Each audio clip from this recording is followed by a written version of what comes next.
All right, this is the Hangout Live for December 15th, 2015 for Glaze Online from Alfred University. I am Matt Katz.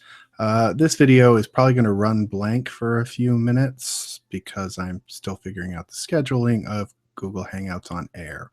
So if you're watching this video after the fact, you get to stare at me awkwardly, silently for a minute while we wait for folks to show up. Okay, we should be going in a few minutes, assuming people are going to show up tonight, which they may not because there hasn't been any class content, but we'll see.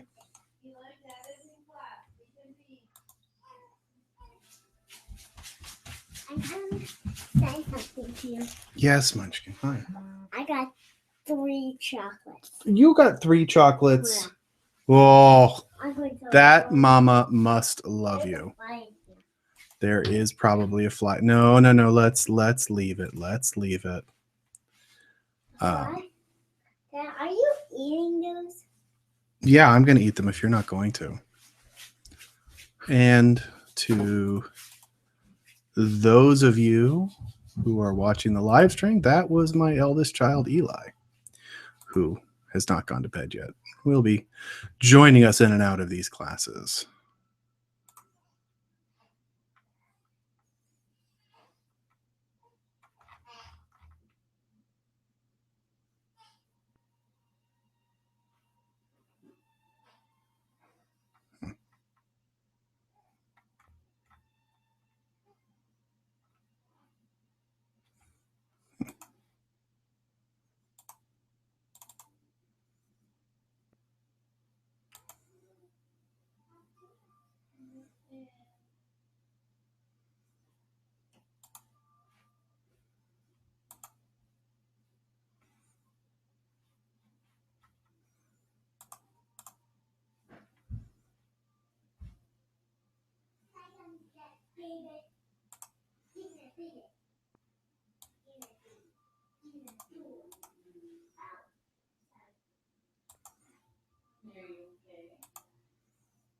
Oh, that's why. Okay. So that stays next to me. Eli.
Let's see. Viewers are coming in.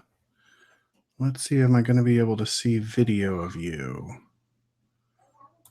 I hope you can.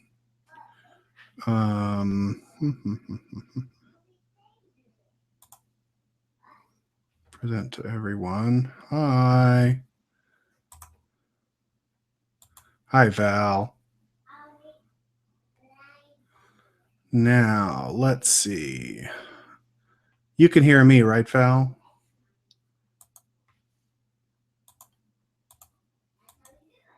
Whoops.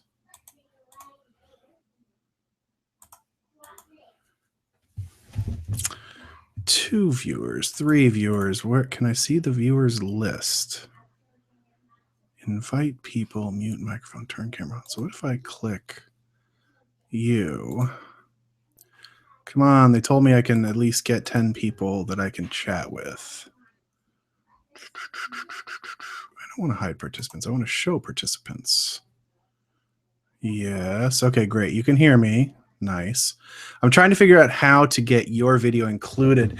We're using a slightly different system than I've used in the past. We used to do straight Google Hangouts, but they only allow 10 active participants. And with the Google Hangouts, that you can get people coming in video chat. And so I'm trying to figure out how to invite people. No. How to get everybody in with the chat. I see people coming in. Hi, everybody. This is the first class of the term, so we're just working out technical issues with the system.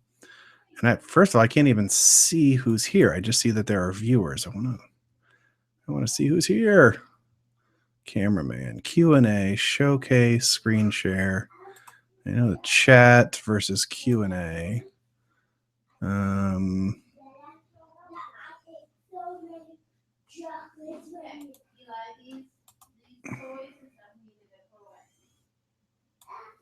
Okay, who else is here then?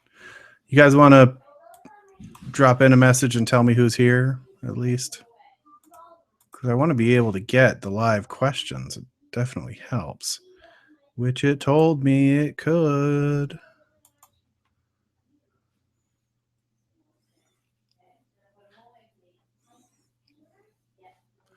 I greatly appreciate everyone's patience. Control room for Google Hangouts on air. Video in real time. Okay, that's fine. Matthew Katz presenting. Online fewer viewers. Links. Control room. But I don't have anybody. What other links do I have?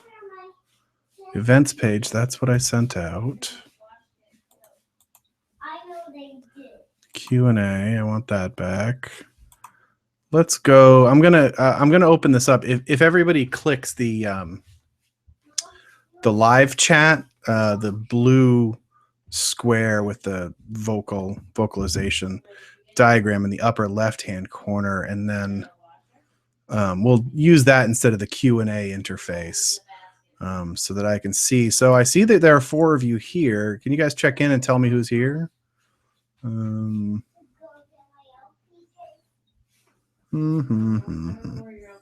Show participants. Right, but then No, leave that close. Where are you showing the participants? Show the participants. Hide the participants. Show the participants. Now, how do I add people as participants? Can't type anything sitting here. Not sure if you can hear me either. No, Pete, I just got your email. I can't. Go over to the group chat window, Peter, and come in there. I'm trying to figure out how to get other people to join. And again, I appreciate everyone's patience as we work out the technical difficulties of yet another new system. Add apps. No, I don't care about drawing. I don't care about any of that. You're presenting to everyone. Good. That's fine.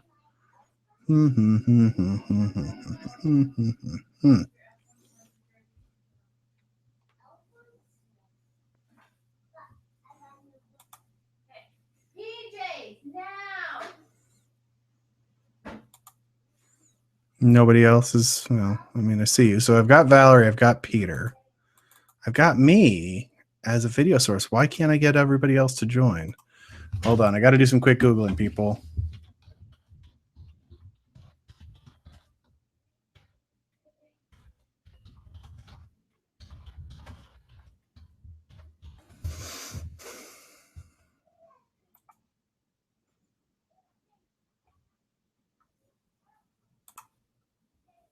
Ten people at once.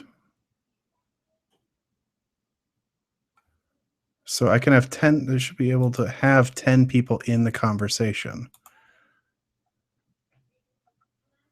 If someone joins, they have the right to broadcast.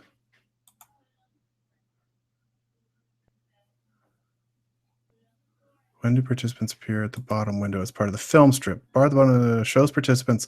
That's called the film strip. It shows up in both the live and recorded stream. The only time the film strip doesn't appear, the following is true. Someone is sharing their screen. Only one or two participants are visible. On your Gmail, select a person from the Hangout list and search their name or email address when you find the person. Click the video icon. For each person in your group, type their name. But I don't have a Hangouts list.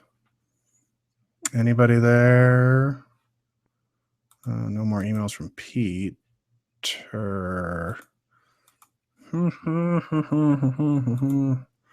Settings, yes. Default. I'm going to switch this. Play that. Yes. Wireless headset. Save. And anybody, 5 viewers? Again, to those just joining us, we're trying to work out the technical kinks of a new system. So I appreciate everyone's patience. Trying to get it so that I can see and hear the participants, but I'm not even getting text box. I've got Christine. Okay, I see Christine as a member, and I see Valerie as a member in the Q&A section. And Valerie says she can hear me, which is good. But then, can I add you as a participant? No, thank you. Go away. About.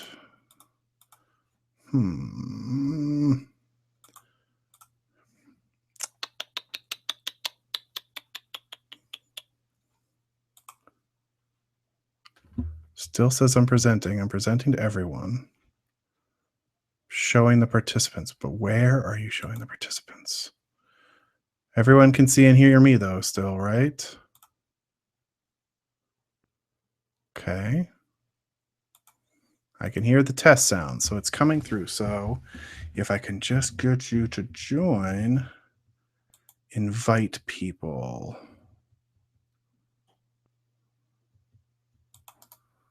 Copy. Close.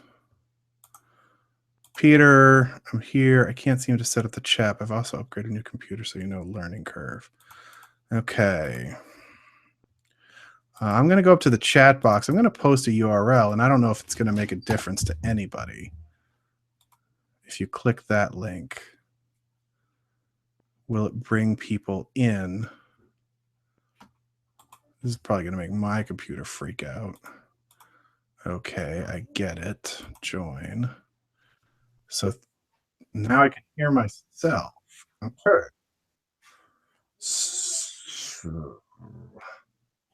Okay, you guys, go to the chat box here in the upper left-hand corner of the Hangouts, and you'll notice I posted a URL. I think if you click on that, you should be able to join as a live participant. Okay, I hope. So why don't you, if somebody can try that, I'm going to send an email from Peter or to Peter.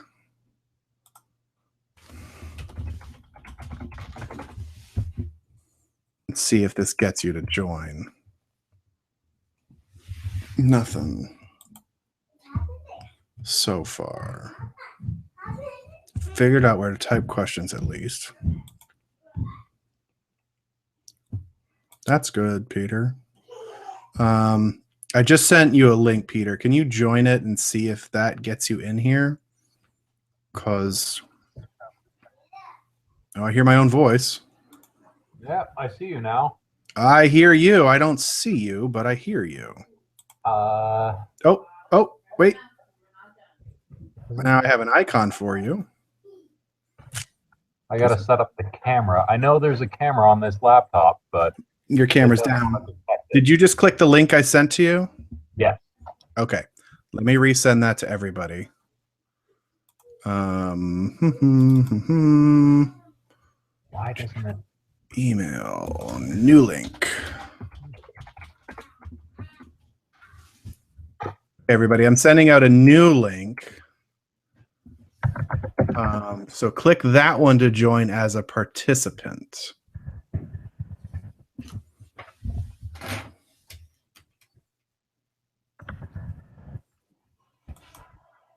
And so, Peter, you're still getting the webcam set up? Yeah, I can see you. I don't know how long it'll be until you can see me. New computer, and it's got a lot of bugs in it. I got to work out still. Did you set the default camera in the Hangouts? No, it's not detecting that I even have a camera. Oh. So now this, and you didn't see the chat box on the left. I still don't see a chat box on the left. I mean, mine sort of comes in and out. If I just go over to the left side of the Hangouts, it shows up. It's, rolls out. Now we've got 3 viewers. Hey, we've got Valerie in. Let's see if she's got a camera that works. Whoa, too many videos. Oh, hi, Valerie. Hello. I can hear you. I still can't see you, though. Sometimes my camera has issues. It comes in and out. Dope. The one thing I would say is there's a little gear at the top of the window. If you click in that, you can select. That's not. You can select the camera source. Hey, there you are. Wonderful. Okay, so we've got one. So you followed the new link, Valerie? Yes, the one you emailed. Okay, good. So now. Oh, it looks like more people. Okay. Oh, yeah. Hey, Christine's here. So you followed the new link, Valerie? Yes, the one you emailed. Okay. Oh, I hear myself. Yeah. Now, Christine, I'm going to go ahead and mute you right off the top. Do you have headphones near you? Oops, I guess I should unmute you for your answer.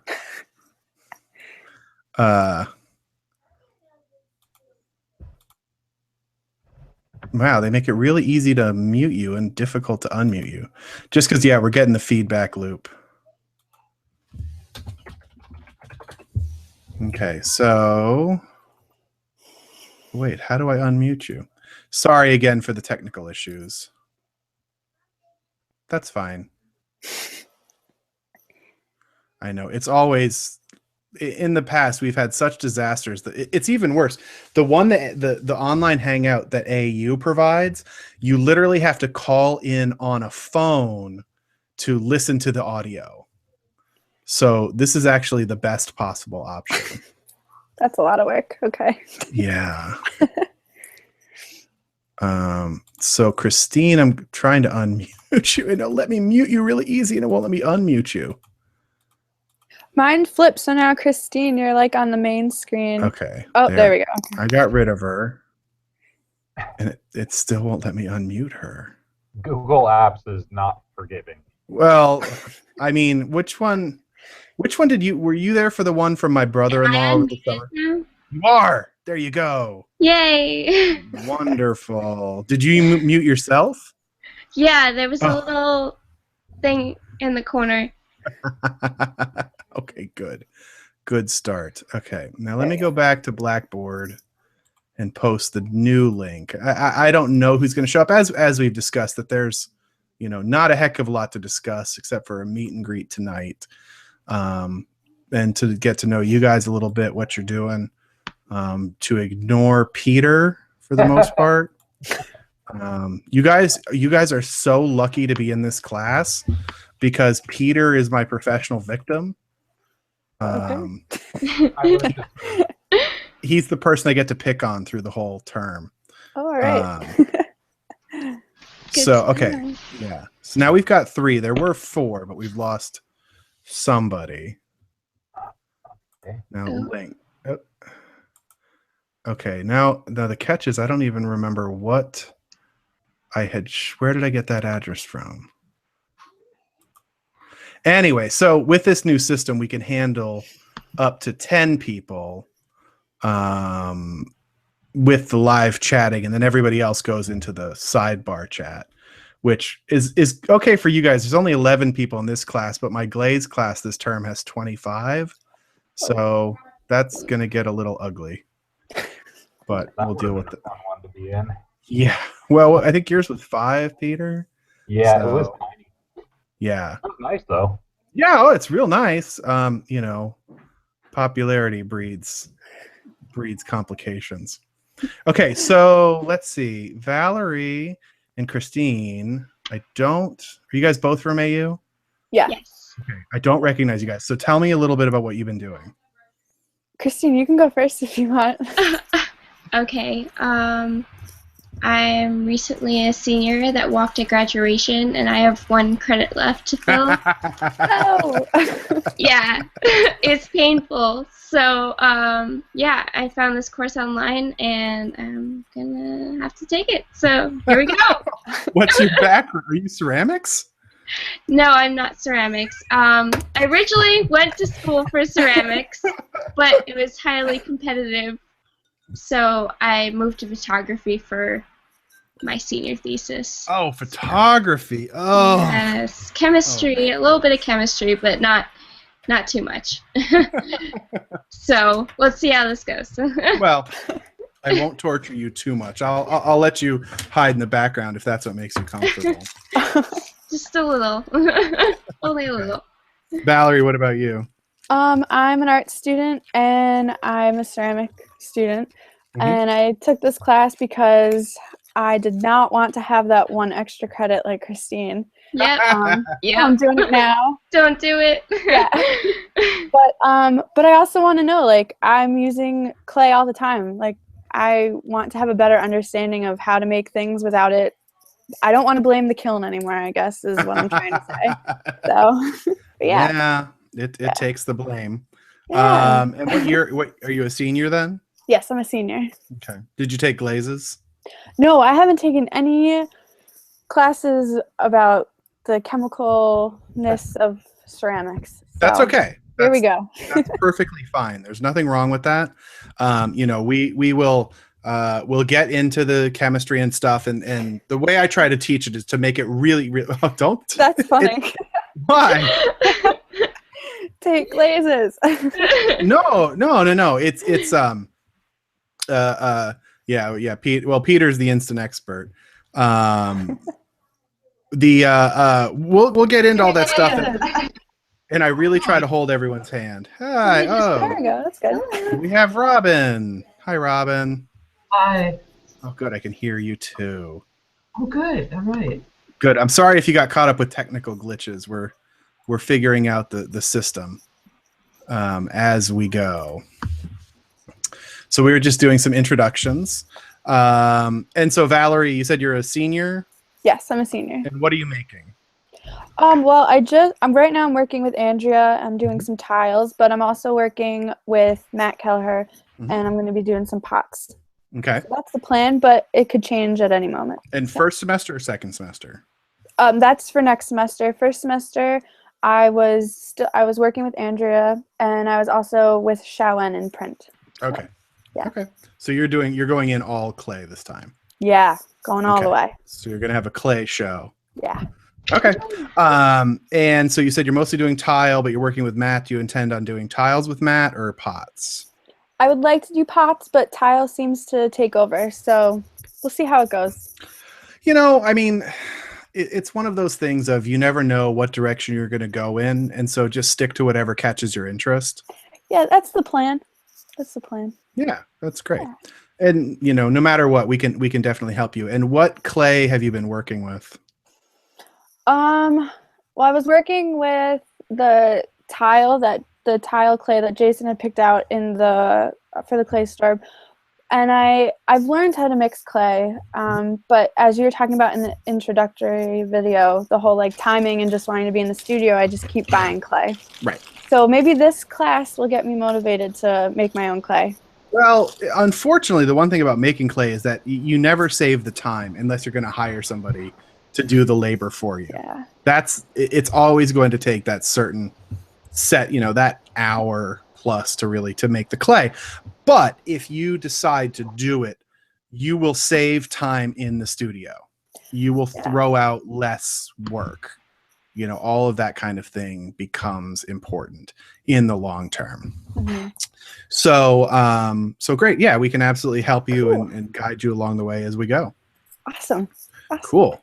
Robin, welcome. Hi. How are you? Yeah. I'm good. All right. This is a first. Well, I make very definitely a first for me. I make my own clay. I slake it down in water. It's native North Dakota clay. Mm-hmm. And I dewater it on plaster tables. Mm-hmm. Then I hand wedged it for about 9 years to bag it up. And then I bought a Peter Pugger, a de-airing pugger, which will be a question because I'm sort of regretting buying a de-airing pugger because they don't. The hopper is small, and it actually takes me longer to mix the clay in the de-airing pugger than it does to slam wedge it. Right. And now, but when you say it's North Dakota clay, you're mining it yourself or you're digging it out? I live in a little town that has a brickyard. It was a competitor with a Bray for many, many years.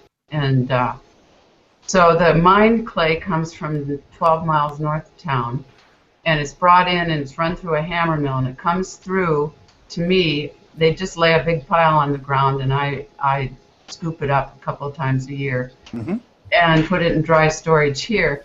It looks like kitty litter, and it has coal and scoria in it, little chunks from the hammer mill. And so when I wet screen it, and then I run it through a converted talisman screen. I cut the handle off of it, put a 3/4 inch drill on it, and put in a 40 mesh. And then so the contaminants stay in the dish. Yeah, that catches it all? Yeah, it catches most of it. My finished product looks a little bit like just a light dusting of pepper into the clay.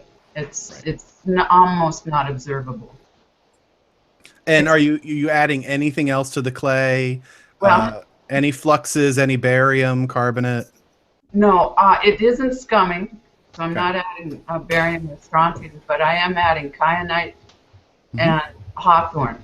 Okay. And I also tested this past year. I hire a guy for 2 hours a week to help me mix tests. And I tested a bunch of different grogs, and I went back to the free grog from the Hebron Brickyard, which is sand.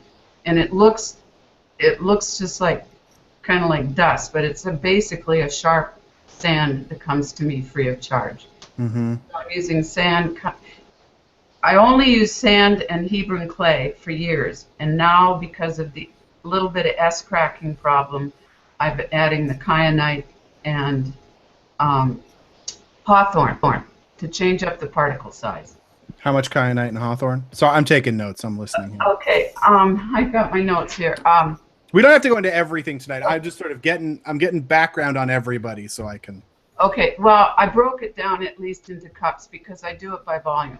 Okay. So 48 cups of Hebron clay, 1 cup of kyanite, 4 cups of hawthorn, and 4 cups of Hebron sand. So that was 4 of the sand? Yes. Okay. And do you weigh your water? Well, no, I use a 5-gallon bucket half full. Okay. I got a measuring bucket, and then I just sprinkle it in and just keep sprinkling. I go dry to wet. Okay. And then I soak it for a week. And then I use a Jiffy mixer, a big one, to blend it, and then I run it through the screen. Okay. And it's all on my website, that process, what I do. Oh, did you send me that link yet? No, probably not. Yeah, send me that link and I'll look at it. So it's screened and then dewatered. Yeah. And then you're putting it through a pug mill. You know, pug mills are one of those things that they slow down the process. Because literally the vacuum that you put on it is literally sucking the clay back. So it's fighting against being extruded out. You know, and the Peter Puggers that they try to be this whole mixer and pugger thing together so that they can certainly become a challenge. And so let's see, you said you're getting S cracks. Yeah. up to 25%. But this Kyanite Hawthorne blend, I just tested 12. I have 12 pieces downstairs, 24 pieces, and I have 2 S cracks that are so tiny you can almost not see them. Mm-hmm. And this is all in pots? Yeah. Is it form specific? It's just a lot of functional pots between 3/4 of a pound up to 4, 5, 6 pounds. And do the S cracks show up in 1 pound mugs more than 4 pound bowls, or? Yeah, I'd say they do show up a little bit more in the small things. Okay. Okay. Cool. And so that's a local terracotta. What are you firing to? Okay, here we go. What? Don't worry, you missed the intro. First of all, I have to say, Robin, I'm not going to pick on you, okay? And Christine and Valerie have already heard this. I'm not going to pick on them. You see, there's this mysterious silhouette here of Peter, and he is my victim for the term. So you guys can tell me whatever you want. I'll dish it right back. Don't worry, buddy. Unfortunately, he will. We'll get to Peter in a minute here. Okay, Matt. I fired to cone 3, and I thought I knew why. Why did you think you knew why? Okay, because at cone 3, it is a beautiful buttercream yellow. Mm-hmm. At cone 4, all the way up to 10, and it will go up that high. Mm-hmm. At cone 3, it is vitrified. It holds water. I do my water test, and it's a nice buttercream yellow. But every time I go up another notch, it gets a little bit grayer and a little bit grayer until at cone 10, it looks like concrete. Yeah. And you said, is the brickyard still running, or there's just stock out there that you? No, they're 108 years old now. This brickyard. Would you be able to get a chemical analysis from them? I'm gonna call a guy tomorrow. Okay. And see if I see whatever relevant data they have. I can give you lots of names for, a chemical analysis, a particle size distribution, a specific surface area analysis. Those would be the big 3. Yeah. A general MSDS wouldn't hurt. But yeah, whatever information you can get on the clay will certainly be helpful in the long term. Okay. As you've seen in the video already, I talk a lot of smack about a lot of things. Mainly Peter. and mainly cone 6. Don't worry about it. I have a big mouth. The thing that I say to defend myself is actually I am totally in favor of any of those other temperatures. It just comes down to the reason why and then doing it correctly. I don't have a problem with working at those other temperatures. If there are limitations, you have to accept them. If you are glazing, then that becomes another conversation about how your glazes perform, because the number one thing I find is that with glazes that a lot of people are sort of fake it until they make it at specific temperatures. But that's a bigger conversation. But so don't worry about it. I don't have a problem with cone 3. Okay. Don't feel guilty. That's Peter's opportunity. Peter, do you want to introduce yourself? Cone 1. Go ahead, Peter. Talk. No, thank you. I got nothing. You got nothing? Okay, well, I'll tell you all about Peter. So Peter works for Heath Ceramics out in the Bay Area. And what's your official position?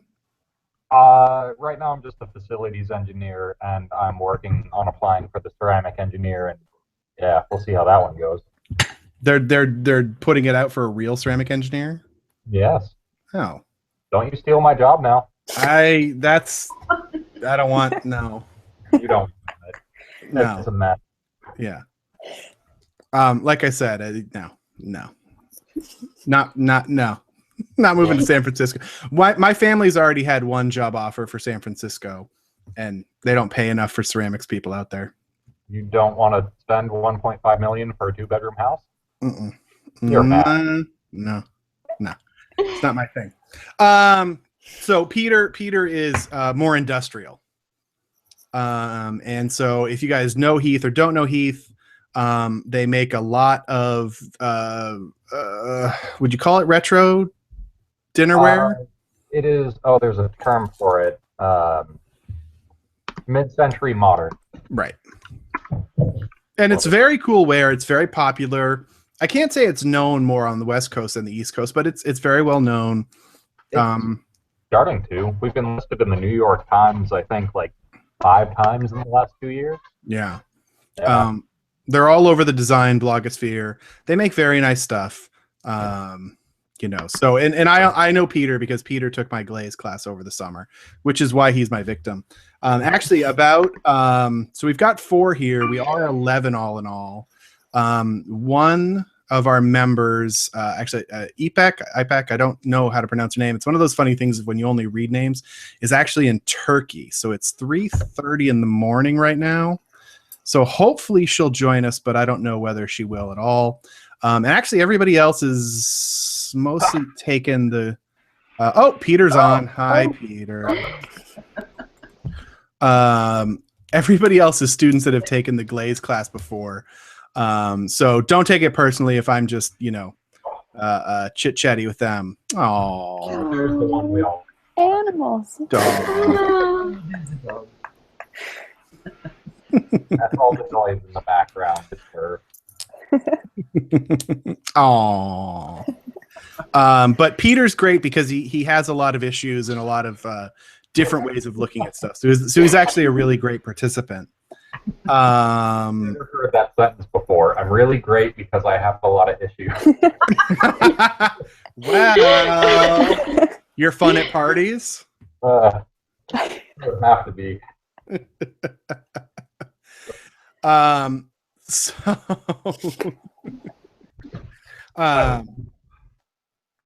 So now I completely forgot what it is. Oh, so we're 11. So obviously we've got 4 of us here tonight. So actually the funny one is Robin, do you know Sarah Snavely? Yes, we're buddies. Okay, did she turn you on to the class? Yes, yeah. Okay, good. I was like, because there are 2 people from North Dakota, that's too much. I know. We think so too. Well, I've got 2 people from North Dakota and 3 people from Japan. So in this class, and the other thing is, yeah, the 3 of them are in Japan right now, so they're probably asleep. So they probably won't be showing up to the chats. And then we've got Sarah's here, Ted Camp, who took the Glaze class. He's down in Florida. Marion McGrath is taking it. She took my Glaze class last year, and I want to say she's in Texas. She might be in California. Now I'm blanking. She has a hard time. She's got a family and scheduling. So this will be our hangout. Now, obviously, there's not a heck of a lot of content in the very first lecture, but if you have questions, I'm more than happy to answer them at this point. The lecture that will go up tonight at midnight, we'll start to talk about clay formulas. Okay, and that's where we will start. As Peter's the only one who's here who's taken my other classes at the moment.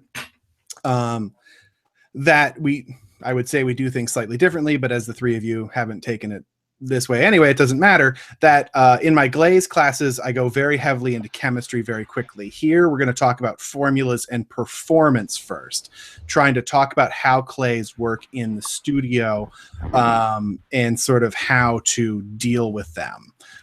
From just a compositional standpoint, from a forming standpoint, going into a little bit of chemistry and geology, going into porcelain versus earthenware, what makes clay good, what makes clay bad, and then eventually we'll delve into processing, pugging, mixing, clay flaws, all that sort of thing, and then after that we'll then go into firing, sort of the relevant issues behind firing temperatures. Why do we fire at cone 10 or cone 3, or maximizing our firings to get the most out of our clay body, and then finally into flaws and how to minimize flaws and S cracks and rim cracks and bloat.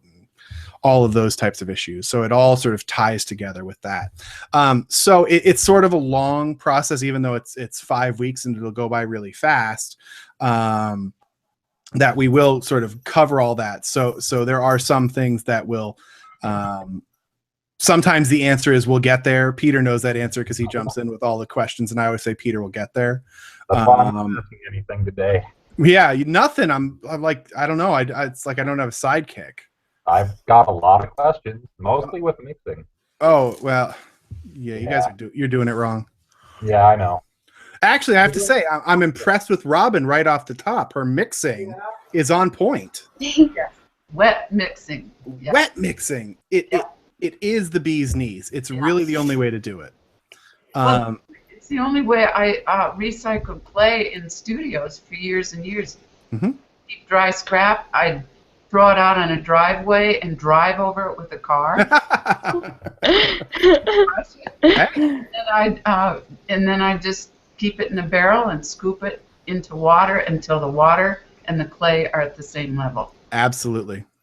And I would be done. And it gets it mixed. And with something like that rough brick clay that you still need, where it's coming to you like in a kitty litter consistency, you need to break it down. You need to homogenize it. You need to get it to a place where you can work it. And then by removing that excess water, although it's more steps, you're going to get a better clay, especially as before you started adding this stuff in, that if you're not altering the clay at all to change the composition for performance, then you have to do everything you can with what you have. Yeah. Are there any other questions? Peter, you can ask a mixing question if you want. You're just going to tell me we'll get there. Well, go ahead and ask. Oh, all right. I wanted to ask why density was important, because I know we're not looking at density at all. We're just basing everything off of absorption. Well, did you watch the lab video yet? Yeah. Okay. Because from the lab video, I would say that density is rather important. The hard thing is how we measure it. Okay. Which I mentioned offhand, and it will come up in tomorrow's lecture pretty extensively, is why density is a pain to measure. So, just to make sure everybody's feeling comfortable with it, density is how we measure the quality of a clay. And how we tell if it's fired, and absorption is the number that's generally reflected, and that's pretty good, but it's not a very cohesive answer, because absorption doesn't account for inherent porosity, because when you vitrify your clay, when you fire it so it's all glass, you don't remove all the pores necessarily. And so by measuring density, which is literally how much material fits in a specific space in 1 cubic centimeter, that by measuring density, you can actually tell how well you've eliminated the pores, which can tell you about mixing, which can tell you about particle packing, how well it's pugged, all that kind of stuff. And we'll talk about that on I think it's on Friday's video. It will come up where we talk a bunch about how just effective basic mixing skills are and how that's reflected. And density, it's not a very simple measurement. And as the way is with ceramics, people do things simply. Okay, so I was showing off that scale with the suspension basket. Not all scales have that. I can go more into how we do a suspended density. It's tricky. You need the right scale. You need the right setup, and it's harder to run. I have like 30 of those scales. They're great. Yeah, they're fantastic. And literally, you just do that suspended weight. And the suspended weight, I haven't really talked about it yet in any of the classes, but this Archimedes density. Density as a measurement is just weight contrasted to volume. Okay, so, and the classic standard is water is 1, and it goes in grams per centimeter cube. So if you have 1 cubic centimeter of water, okay, it weighs 1 gram. Okay, a fully well-matured porcelain, we'll say cone 10, but again, we'll talk about the variables in that. That has a density of around 2.4 to 2.5. Okay, so 2.5 times as dense as water, and that is reflected in the density. Now, say you take a density of a clay that appears vitrified, and the absorption comes in at 0%, but the density comes in at 2.3 grams per centimeter cubed. Well, that's indicative that something is possibly incomplete. You have a lot of pores. You haven't formed as much glass and or mullite as possibly could, and that may be indicative of problems. It may be indicative of nothing, but it is it's a value that you can use to estimate performance. Hmm. Okay. But it's complicated. You know, I'm currently working with a studio, and I'm trying. They are not set up. You know, they're a production house, and they're not set up to run a density measurement. So I'm doing everything I can with them on absorption, because that's all I can get from them. Yeah. But density is a more valuable number. Whenever I show you numbers, they're generally going to have density and absorption together, because they're not necessarily a one-to-one correlation, but they do reflect each other. Yeah, it gives a broader spectrum, bigger picture of what's Right, going on. exactly. All data is good data. You know, Mhm. that's sort of, you know, that's always what I believe. And we will get into density extensively. What will come up on the Friday lecture is talking about the density of green clays, which is an incredibly important value for determining the performance of your clay body, how well it's going to perform or how poorly it's going to perform, and then using that knowledge to maximize the green performance of the clay. I have a thing on that. You were saying kerosene is an odd thing to use. We use it all the time. We Really? actually use it, oh yeah. We use it to check for S-crack before actually firing wear. You'll wipe it on the surface of the plate. Doesn't alter anything, doesn't change the surface at all, but it will show those cracks. Yeah, that's a neat little trick. I've never heard of anybody doing that before, but yeah, absolutely. You know, your workers go home smelling like kerosene, but you know. We only do it on certain product runs that have problems with S-crack, not every rate. Right. But yeah, kerosene is great because it does not dissolve clay. When we get into those clay interactions, it's literally those platelets, those flat platelets sticking together because of the electrochemical charge, a positive and a negative, and water will dissolve it. It will get in between the particles and just break that bond. And kerosene just doesn't. It has no effect on the electrochemical bond of clay. I have a question. So, test the density. This is fired to vitrification or fired to whatever temperature you're working at. Okay. You know, those scales are expensive. They've gone up. I think it's like $400, $500, $600. I got mine for about $300.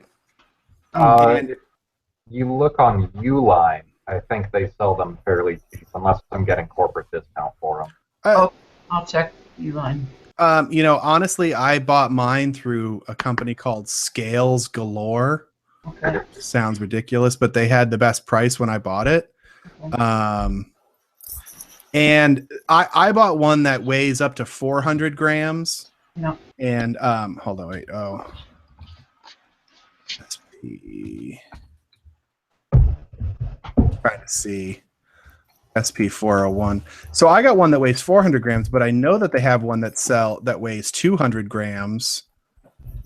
The 6,000, I believe. Yeah. 200 grams, 0.01 readability. So that's $300 on Amazon. Don't get me wrong. It's a serious investment for a scale. Yeah. But again, it just sort of depends on what you want to get out of it. Now, for you who's working with one clay and you need probably one measurement once to understand the performance of your Hebron clay, it's probably not worth it. You could work with absorption, but you just don't get that density number, where it actually would probably be more useful for you once we get through Friday's lecture and we talk about this green packing density and to see theoretically how your clay body reflects in the green packing density conversation. But that will come up on Friday and we can talk about it more extensively next week. When you've been talking about density, there's two things that happen with the clay I use. One of them is when you use a cutting wire and the clay dries on the wire, you can't get it off with your fingers. You have to use that sponge. And the second one is if I drop a piece of greenware on the floor, it practically bounces. I mean, it doesn't necessarily break. It sounds like there's cement in your clay. I Do you ever get pop-outs? No, You never get pop-outs. no, never. Well, But- you process really thoroughly. I wonder if you had less processing, if you would get pop-outs. No, well, when I used to hand wedge it, no pop-outs. But without the slaking, it's the slaking is what I'm saying is the step that would break down the pop-outs. Oh, For those of you guys who don't know, and they'll come up later, but a pop-out is literally a chunk of clay will pop right off the surface of the clay body, and it almost looks like it was shot with a BB gun. And everything else will look just fine. And what's actually happening is generally you get a little nodule of plaster or cement, which are materials that are partially hydrated materials that react with water and then expand. And so when they react with water and expand, they literally force the clay to pop out. So this happens with plaster and cement. And so often you find slip casters will get this problem because they're not really clean about their plaster molds. And they'll get plaster into the clay body when they recycle it, and they'll literally get these pop-outs. Now, you could overcome it, Robin, in your clay if you are fully slaking it down. So you are pre-breaking down and pre-engaging the chemical reaction. That's very interesting about how it gets so hard out. Let me think about how to measure. If there's a chemical, if you can get a chemical analysis from the company and it comes up with a large amount of calcium, I wouldn't be amazed, or even any calcium. Most clays have very little calcium. okay. So that would certainly be interesting to see. Okay. All right. Yeah, cool. Ooh, I like this problem. This is a fun problem. And don't worry, if you guys don't have problems, it's easier. Life is less stressful that way. I got 99 problems. Don't finish that sentence. But your fiance is a wonderful person. She is lovely. That's good. She is gone right now, though, unfortunately. Oh yeah. Back to New York. Yeah. What's okay? Mine are upstairs. I'm amazed I don't hear stomping. As I said, I apologize if there's little kids talking or babies crying in my videos. I have a 3-month-old right now, so my life is in a little bit of chaos. But he's in bed right now, but he could start crying at any time, and this microphone is very sensitive. Yeah, it's new. It's better than the last one. Well, this is the largest of the university. I made them buy me a professional microphone. It's very big. Whoa. Yeah, it's the only thing they gave me. But at least I sound good. You do. Yep. Hey, how's the quality of my video? Am I dropping out or breaking up? No. You're good. Okay, good. Any other questions? Yep. Okay. Absorption being a measure of porosity and vitrification. I know I'm not vitrifying. I'm just sintering. We don't. I don't think we reach the temperature with our clay body that. You're 1, right? Yeah. Yeah. We're not doing it. So why is that giving? Why is that giving? Why is that giving any measure of absorption at all? I mean, I guess it would, but what's the difference between it being centered and it being fully vitrified? I don't quite follow the question. Can you rephrase it? How do you feel? Do you have the absorption number off the top of your head? I want to say for our white body, it's a little bit under 1%. Mm-hmm. Our manganese body, I think, comes in a little bit higher at like 1.3% average, depending on the firing. Mm-hmm. But I know we're not vitrifying it. And we're also using a lot of nepheline cyanide. Yeah, which is an issue. So many soluble salts. All of them. What does sintering mean? So sintering is when you hold on, wait. Sorry, 1 second. I just got to search for something. Sintering is when you physically bond the particles together without actually sending them through any major chemical conversions. Okay, and we'll get into this in depth. Okay. But the notion is it's bisquing is sintering. Oh. Okay, so it's literally just gluing those particles together so that they are physically bonded, and it's a permanent bond. It is just not a rugged bond. It's not hard. It's not glassy. So for dinnerware, it becomes questionable about how extensive it is. Now I'm going to show you something right here. Is it going to let? Why aren't you?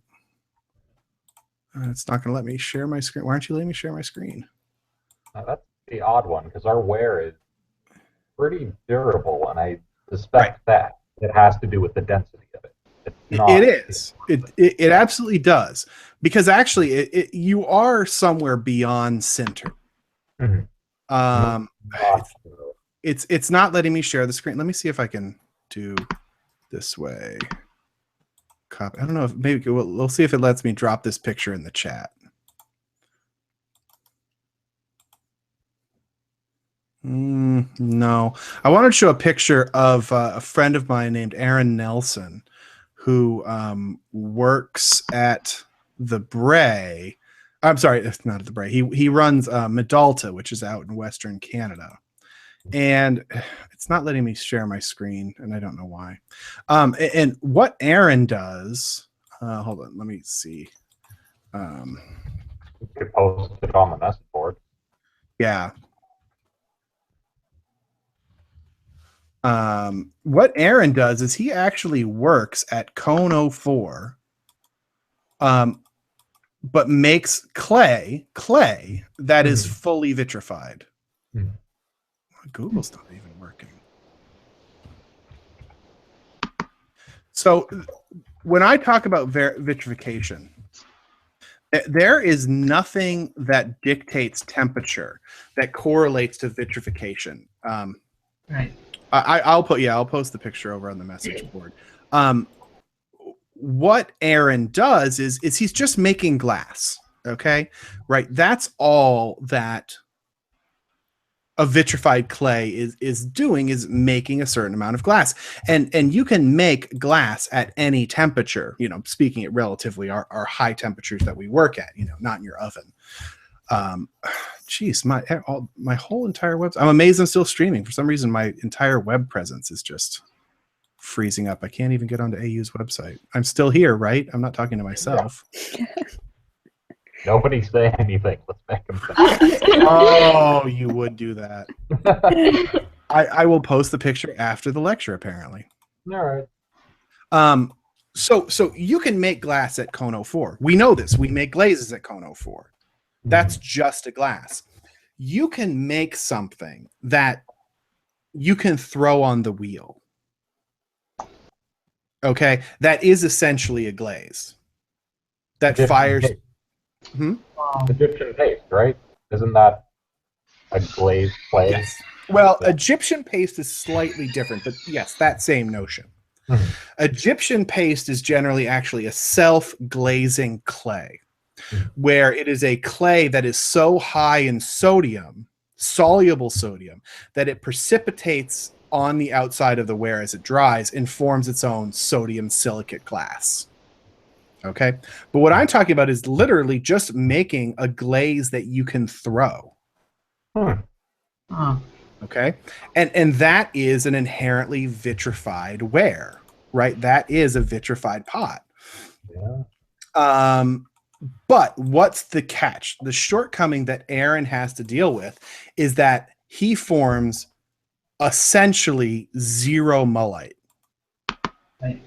Okay, and when we talk about the muscles and bones, right, that mullite is our bones. So, you know, you often see this in bodybuilding competitions. You get these guys that are super muscly and strong and really well defined, but everything that I read, I have a niece who's into powerlifting, and she talks about how those guys, although they have amazing muscle volume, although they have amazing definition, that they are physically very weak. They actually cannot lift much weight because they are sacrificing structural muscle for functional muscle. And it's the same thing in our clay body. You can make something that holds its shape, on the wheel, not very well, but holds its shape, and then becomes vitrified at cone 04 and is exceptionally translucent, which is what his goal is to just, he almost doesn't even care about the pot. He literally just cares about making this thing. And I'm looking at this piece of his right now that I wish I could screen share. And it looks like, you know, that glassware, that sort of milky 70s glassware, you know, that you would get like mugs and stuff from. It basically looks like that, but it's thrown clay, not cast glass. So he has a price that he has to pay. And that is that the clay slumps like crazy. And we haven't gotten into these definitions, but slumping is the changing of the shape of your clay in the firing. So if you put it in one shape and it comes out not that shape, and that could even just be going from a perfect circle to a slightly less perfect circle, or all the way to completely falling down in a puddle. Aaron gets a lot of things that fall down into a puddle because he does not have any skeletal structure in his clay body. And we will talk about translucency in the Friday lecture. We'll start to talk about translucency, but, you know, here's the pot I have from that lecture. But, you know, translucency is a huge deal for a lot of potters. Oops, I'm doing this backwards. Okay. My two blown out. No.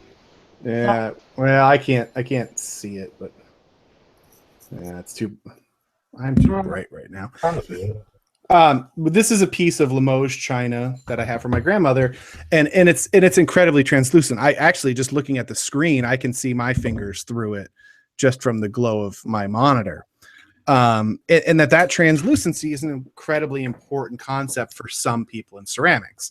For others, you know, Robin, I bet you don't really care about translucency all that much. So that's the sacrifice. So Peter, with your wear at 1%, if you overload a clay body with a lot of NFSI and with a frit or something else to bring the temperature down, you can form a glass. Yeah. You can get your absorption down. You are going to be much more susceptible to slumping or warping, pyroplastic deformation, we call it, you know, which is going to increase your loss rates, or maybe you don't notice because you built it into the quality control of the wear. That's the odd thing. Not really. Our yields generally are about 85%, with exceptions for other problems that we have. You know, at one point, our clay manufacturer was putting barite in the clay, and that was really bad. What? Yeah. Well, they didn't clean out their mixers between different batches of things, and we got a big painting of barite. It was Nice. Yeah. We'll talk about clay manufacturers later. They're not fun. Yeah. Our yields are generally pretty good. There is warping. I could probably snag a couple of pieces that have warped. You know, he was talking about the perfect circles that get all funky. Right. We don't see that as often as you would think for what we're doing. Well, I don't understand it. There's a lot of issues that control the warping. Okay, and we can talk about all of those, how you form, how you fire, rates of firing, all these types of things, along with composition, along with having an incomplete formation of glass actually can save your butt a little bit.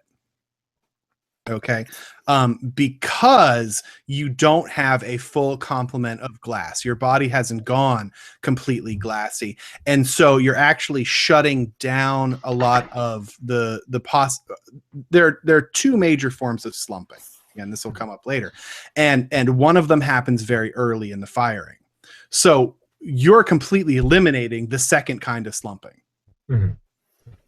Right. So that becomes then, you know, that halves the amount of slumping you're going to get. But it always depends on the composition. And, you know, the same thing with talking about with you guys with using NFSI. If it's machine made, it doesn't matter if you use NFSI. You know, no matter how much I badmouth NFSI in a clay body, it's not like your stuff is being thrown. Who cares? right? And you probably process your clay so quickly that you don't have the aging issues that a lot of people who, are buying a ton of clay that lasts them 3 to 6 months that they have, because the next side your clay was mixed 2 days ago and it's pots tomorrow. Generally, pretty close. Yeah. To give the rest of you a frame of reference, we're doing about 10,000 pieces a week right now. 10,000. How many truckloads of clay? We still get 1 truckload of clay, but we're getting it, I think, every 2 weeks now. Mm-hmm. It might be getting to the point where we need to do every week, because we do tile factory as well, all based off of this. Right. All the clay's made in one place. Yeah, how much do we actually get? They're 600-pound bags, and we get a full truckload of them. I want to say 30 of each, so 60 times 600. 36,000 pounds of clay a week. Yeah. Well, and a truckload is 80,000 pounds, so. It might be more then. Well, it depends on the size. A truckload is 40 tons. Yeah, we're not getting the full amount then. So I know this stuff. I'll talk about my wife, but my wife ran a tile company for a number of years, so they were running a truckload a week. The way we mix is really bad. We're very limited. We do a lot of plastic mixing in, big dough mixers. It's atrocious. We'll talk about the issues with mixing. As I said to Robin, she's doing it best. She's doing it better than you guys. We'll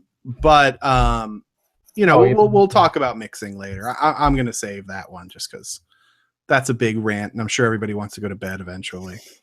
Oh, right. I'm on California time. It's like 6 o'clock. Oh, yeah. It's dinner time for you. Any other questions? I got nothing yet. Nothing yet. I'm okay with that. Just wait. Just wait. Okay. No, that's fine. And I want you to absorb, and if you want to come back to a subject, that's fine. If you want to come back and readdress something that sort of already passed, that's okay too. I see that we have viewers that go in and out. I don't know if you're class members. If you are, unfortunately, I think we're getting towards the end, but I sent out another link to actually join in the live video. I'm sorry, I sent out the incorrect link the first time. And now, honestly, I don't remember even where I got that link from. I was too busy scrambling to find it, and I better figure it out before tomorrow because I got 25 people on the line tomorrow. So I can send you the link. No, I have the link. It's not that. It's literally where on the website I found the link. Oh yeah. Because it's not here. Is the link that you sent us tonight the second one? Is that this will that link always be for our chat, or is it a different link every time? I don't think it will be because they sort of just generate these chats. So I will send out the link, hopefully the correct link. Oh, that's the one I used, isn't it? No. GoHangout.com/call. No. Anyway, I'll figure it out again. Are there any other questions before I bore you all more with looking at the Hangout interface? This is viewed again on YouTube, I understood. Yes. Yep. So under my username, which is Matt Katz, Materials with Matt, because I don't know if it says it now, it will post a YouTube link, and I'll post that in the on the Blackboard site as well, so you can go back and review these. The thing is with these chats, much like the labs, I encourage everyone to participate, but don't feel bad if you can't come, or things get in the way. It's literally just for answering questions and getting to know everybody. So it's not necessarily an integral part of the class. It's a nice addition. Okay. Yeah. Cool. Okay. One last question. Go for it. What is bad about calcium in a clay? Well, nothing is inherently bad about calcium. the problem that I'm talking about with the pump outs is with partially hydrated calcium. Yeah, plaster and granite. Plaster and cement, because when they rehydrate, they swell. And pop outs, actually, I should say, the other thing why robin might not get pop outs is because they generally don't happen at high temperature, at higher levels of vitrification, because oh, dog. It's okay. Because at the higher levels of vitrification, the power of the glass overcomes the strain of the swelling calcium. Mm-hmm. Okay. Calcium in a clay happens all the time. Bone china is a calcium fluxed clay. You can flux clays with calcium. We just don't. And it comes down to feldspar is cheap and readily available. One of the most prevalent rocks on the planet is feldspar. So we use it because it's effective for what we do. Could you do it with calcium? Yeah, absolutely. Could you do it with basically anything? Sure. The problem is what form you use it in. In bone ash, we use the form of calcium phosphate. And that ties it up. The calcium and the phosphorus are tied together. I would not use calcium in the form of whiting, though. Mm-hmm. Okay, whiting as pure calcium carbonate can partially hydrate itself, can bond to a sulfate molecule or some other molecule, partially hydrate itself, and sort of convert itself into a pseudo plaster. All right. Okay. So that's why you don't really find clay bodies with whiting. Every now and then you'll come across a formula, especially for ultra white porcelains or ultra glassy porcelains, that will have 1 or 2% of some form of calcium in there. And they're really doing that because just a little touch. There are two kinds of fluxes, and we'll get into this when we get into the chemistry. There are two kinds of fluxes we have. There's alkaline metal fluxes, which are lithium, sodium, and potassium, and there are alkaline earth fluxes, which are magnesium, calcium, strontium, barium, zinc, lead, iron, and manganese. They both do the same thing, but they work very differently. And the thing is that if you have a system, a clay or a glaze, that is fluxed with only with both of them together in the appropriate balance, that's ideal. Okay.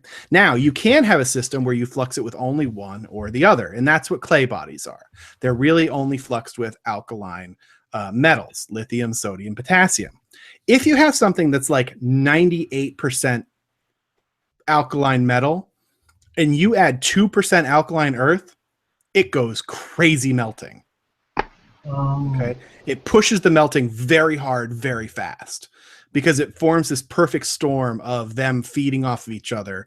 And so that's why you'll find that little bit of calcium in some ultra-white porcelains. And we can look at formulas that do that later. Yeah, I've got some problems on my head now. What? Oh, you've got RO in your body as well? Well, that's probably how you're getting down to 1% vitrification at cone 1. Yeah, that's how it's worked. I don't know if it's the best way to do it or what problems that presents that, we're not seeing, but I mean, generally it's working. You personally know me that I have two ways of doing things. One is everything is wrong, fix it all. Mm-hmm. Two is, What? I'm same page as you, buddy. Everything's wrong. Let's do it right. Yeah, I know. But I also say if it's not broke, don't fix it sometimes. Yeah. So we can talk about what's not working and determine whether or not it's a real problem. It's the same thing with Robin's body here. It sounds fascinating. To the most part, I would say if it's mostly working, let's make some tweaks and make it work exactly how you want it. I'm not going to say to Robin, hey, we need to change everything that you're doing because this is all wrong. If it's mostly working and you're getting S cracks, fine. Let's work to get rid of the S cracks. Right. If you're not getting pop outs and there's some calcium in there when we get the chemical analysis, I'm not going to be that concerned with it because you might be having the same thing. There might be a little calcium in there that's giving you. Now, like I said, the fact you may be doing things that's saving your own butt and you don't even know it. Yeah, that's likely the case. It's Yeah, just Robin slaking down that clay is genius. Absolute mad scientist genius. I love it. Because you are potentially solving problems that you don't even know exist. Okay? You know, I talk about this all the time of like when I'm fixing glaze problems, a lot of the times I will talk about problems that aren't really problems, but people perceive as problems. But the reason why I want to fix it is because it's going to solve other things down the line. Okay? Glaze fit, flux ratios, Pete, you know, false mats, that sort of thing. Yeah. Not to talk secret code to everybody, but it would take too long to explain right off the top. We'll get there. Actually, everybody will feel pretty comfortable with these conversations down the road. Yeah, having calcium in your body, it might be an issue, but you know, we'll figure it out. We'll get there. We'll get there. Yeah. No worries. Hakuna Matata. I have a 4-year-old, can you tell? Yeah. Hakuna Matata. It's okay. Right now he's really into Ninja Turtles. Oh, it's mind-numbing. Oh, it's so mind-numbing. Yeah, I unfortunately had to watch the most recent live-action Ninja Turtle movie. It was the worst thing I've ever watched. His 8-year-old cousin showed it to him over Thanksgiving when we were upstairs and didn't know what was going on. Oh my God. I could have strangled his cousin. It doesn't stop. It does. Who's your favorite Ninja Turtle? I think your favorite Ninja Turtle is Donatello, because I think he's great. But my favorite Ninja Turtle is Raphael because he's amazing. And Dada. Who is Grandpa's favorite Ninja Turtle? Okay. These are pressing questions. These are really important questions. My day life is I'm a stay-at-home dad, so these are the conversations I have all day. This is my time off talking with you guys. So you're real adults. Are you sure? I don't know. You're not 4 or 11 weeks. The other one is a baby who literally has 2 modes: sleep and eat. I can relate sometimes. True that. That's true. Very true. All right. Well, I don't want to hold anybody hostage. Any other questions for tonight? The content starts to kick in tomorrow. Tomorrow we're going to talk about the different types of clays: porcelain versus stonewares versus earthenwares. And then on Friday, we're going to start to talk about why they perform differently. Why is a porcelain behave differently than a stoneware? Now, I know for somebody like Robin who's like, well, what do I care about porcelains? Oh, It's actually, huh? I care. Oh, good. Because I'm going to make you care. No, but it's great because you have to understand the whole picture, you know? And it's like a little bit of my education. I'll leave you with my words of non-wisdom. You know, I was stuck in a conversation with John Britt yesterday on Facebook, and I was trying to explain, or he was, I don't know, he was pontificating about something, and I had sort of said, well, I don't do things in a very pick and choose sort of way. My method is, let's look at everything. Let's understand how everything works. And then it helps to narrow your vision. If you have a map of the world, you can know exactly where you're going. And everything helps, even if it seems ridiculous now. Or like you'd never want to do it. So stay with me. We'll have fun. I promise. Okay. Cool. Very good. Cool beans, y'all. So I will see you next Tuesday. Okay. Okay. And if you have questions before then, use the message board. As I said, don't email me. Not that I don't want to hear from you, just that way everyone can see the questions. And I'll go over and post the picture of Aaron Nelson's pot right now. Okay. Cool. Okay. All righty. All right. Bye. Word, folks. Talk to you later. Bye. Thank you.